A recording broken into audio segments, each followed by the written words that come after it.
So federal evictions moratorium expired last week, giving tenants only 30 days to pay rent or face eviction. And the headline in this piece in the week just about says it all. Housing crisis is in fact here, and the eviction wave has already started. That's according to the Wall Street Journal, as some states like Texas have moved forward to pass their own laws.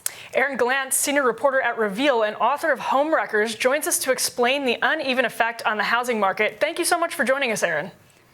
Good to be here.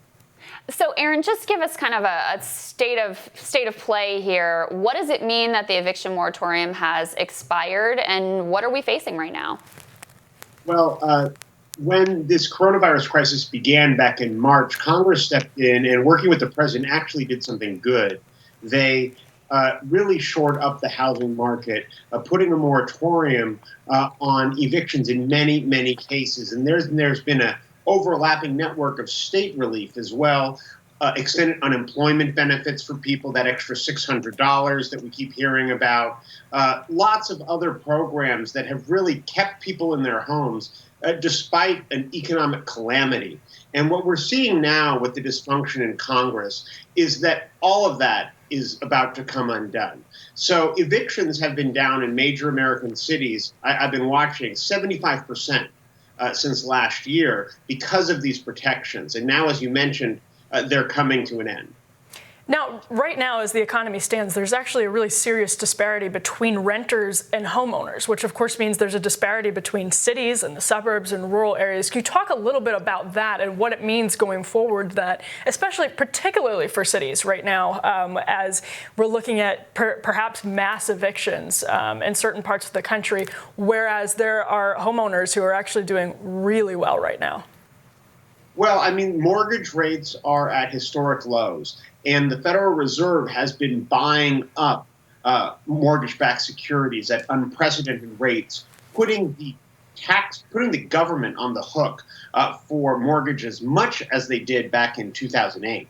And so what this means is that the real estate market has stayed relatively stable. Home values have not crashed, and people who own their own homes have been able to refinance their mortgages at lower payments, maybe put off their payments, get into forbearance. So these are all good things that the government has done. And the government has also done good things for renters, putting in place these eviction moratoriums. But as you said, these moratoriums are expiring, and a lot of people are very, very concerned.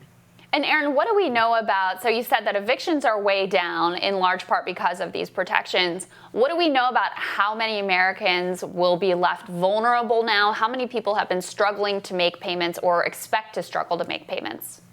The numbers are all over the place, but in a lot of survey data, you have anywhere between a third or a half of tenants that have fallen behind, or say they're having to choose between food and their rent. I mean, really, really crisis situations.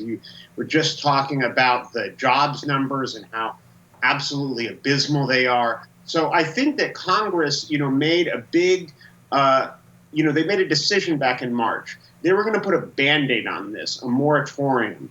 And the idea was, if you remember, there was a lot of wishful thinking, like, oh, this pandemic is going to magically disappear. Oh, jobs are going to come back. So just kicking the can down the road was seen as enough. Well, now Congress cannot make a deal on anything. People are struggling, and if they don't get relief, they could be in a world of hurt. Yeah, so it sounds like when we're talking about this, we're looking at the job numbers that just came out, and we're talking about what could happen going forward with evictions. It almost sounds like this is a perfect storm. How do those two variables interact when you have such a level of unemployment coupled with the threat of eviction for so many people? Well, I mean, we have to also just look at it as a market situation, too. The one good news is when you think about eviction, the landlord has to think, hey, who am I going to get in here, right? I mean, we're not in the same situation we were a year ago where, we were very worried about things like displacement and gentrification. I mean, with the unemployment rate over 10%, who are these landlords going to find to move in?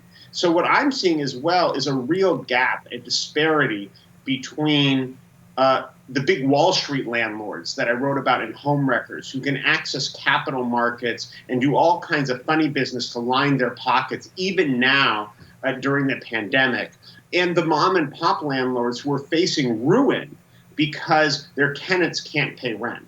And so that's another way that this could really play out in our cities. And I remember talking to Maxine Waters, the chairwoman of the Financial Services Committee, back in March, and she was telling me that one of her top priorities was to get some kind of relief for these mom and pop landlords. I mean, you're talking about the life savings of the middle class, upper middle class in real estate here. The center of the American dream, the ability to own your own home and maybe invest and build wealth for your family.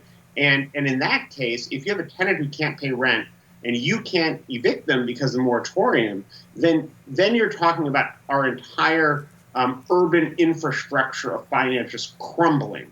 And so the fact that Congress is completely abdicating and coming forward with any solution for any of these people right now, tenants, small landlords, communities, it's really, really deeply concerning and could lead to some really, really terrible things if they don't reach some kind of agreement. Yeah, I think that is so true and so important to keep in mind. Aaron, thank you so much as always. Great to have you. All right, my pleasure. And we'll have more Rising for you after this.